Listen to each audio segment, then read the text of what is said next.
क़यामत के दिन कुरान मजीद अल्लाह तबारक व तआलीज़ के हजूर किस तरह फरियाद करेगा। ये वो कलाम अल्लाह ही है जिसे अल्लाह ने हमारे लिए हिदायत और रहनुमाई का जरिया बनाया। इसमें हमारे लिए जिंदगी के तमाम मसाइल का हल मौजूद है, लेकिन हमने अक्सर उसकी कदर नहीं की। प्यारे भाइयों और बहनों, जरा तसव्वुर कीजिए उस दिन का जब हर नफ्स अपनी जान की फिक्र में मुब्तला होगा। इस रोज, जैसा कि अहादीस में बयान किया गया है, कुरान मजीद अल्लाह अज़्ज़ा वजल के सामने खड़ा होकर फरियाद करेगा। इमाम अहमद बिन हम्बल रहमहुल्लाह ने अपनी मुस्नद में एक हदीस रिवायत की है जिसका मफहूम कुछ यूं है कि रसूलुल्लाह सल्लल्लाहु अलैहि वसल्लम ने फरमाया, कुरान क़यामत के दिन अपने पढ़ने वालों के लिए शफाअत करेगा।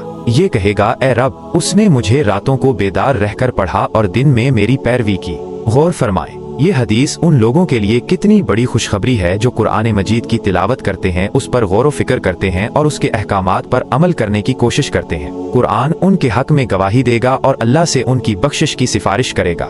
लेकिन दूसरी तरफ उन लोगों का क्या हाल होगा जिन्होंने कुरान को पस पुश्त डाल दिया, उसकी तिलावत से गफलत बरती और उसकी तालीमात को अपनी जिंदगियों में नाफिज नहीं किया। बिलाशुबा कुरान उनके खिलाफ भी हुज्जत बनेगा।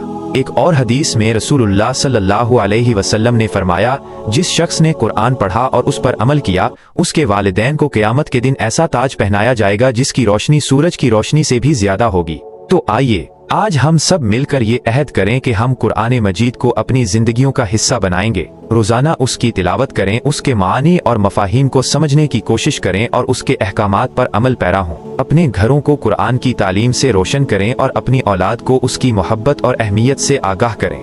याद रखिए, कुरान मजीद सिर्फ पढ़ने की किताब नहीं, ये अमल करने की किताब है। ये हमारी दुनिया और आखिरत की कामयाबी की जमानत है। अल्लाह तालीज़ हमें उसकी कदर करने और उसके मुताबिक जिंदगी गुजारने की तौफीक अता फरमाए। आमीन।